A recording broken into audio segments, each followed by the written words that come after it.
And I wanted to discuss raising capital. You know, it's a process which here at CPI, we got familiar with in the last 2 years, raising capital for the deals that we bring to the table for our investors. What has been your experience, Sarah, in raising capital? If you have any advice or stories you can share with us. Yeah, I mean, here's the thing is if you do the right things along the way before you need it, I think the money and the opportunities will come to you. So here's what I mean, right? And so like it could be anybody, you know, myself included, but start posting some cool deals that you're doing. Start posting even some walkthroughs of properties that you're looking at. You know, I think the more people see somebody, they learn to trust them. They're like, oh, this person, you know, knows what they're talking about.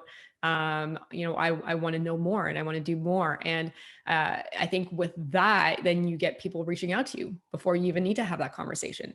You know, I have many people emailing me saying, hey, do you have a deal that's JV? Like, not that I necessarily want to do that for everything. Like for me, it was important to build actually my own portfolio. And I used the BRRRR strategy to actually use the bank's money to on the refis to keep scaling. Now with the development projects, obviously, they require many, many more dollars, millions of dollars. So it's a little bit of a, you know, a different realm. However, you know, it doesn't happen overnight, right? I mean, yeah, you can get some money from your friends and your family, but if you're looking at raising capital, like start today. If you're thinking that it's going to be something you're going to want to do in a year from now, 2 years from now, start building the trust, start building a brand, get people to realize that, you know, you're somebody that they want to work with.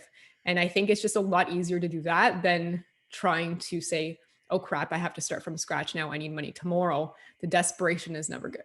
Yeah, definitely. And you know, when you post that content and you're out there all the time, people feel like they know you and they can trust you already because you're a thought leader and they're like, I want to come to you for advice and for your help on things. So really good point. Yeah, and a lot of common advice is, hey, find a deal and the money will come. I believe that's a fallacy. That's not true. I think it's important to cultivate your relationship, if it's with friends, family, business associates, or others in your network. And then obviously, if you're looking to raise more capital, depending on how large your friends and family and network is. But if you're looking to raise private capital, it's important to have a system in place, have a CRM. So as you're creating content, if it's digital content or, you know, if you're having in-person event, as people connect with you, it's hard to keep in touch, and having a right CRM in place and then nurturing those contacts as well, sending them a lot of great free content. So then you're always in their mailbox. You're always in their mind, obviously not overdoing it. And then you bring a good deal to the table and boom, they're like, this is exciting. But there's definitely an art about it. I think Ava has plans, because she's done so tremendously well here, being the head of our investor relations team, is plans to write a book. So I want to be a co-author in that book. Okay. So, but yeah, no, great points you were saying, Sarah. And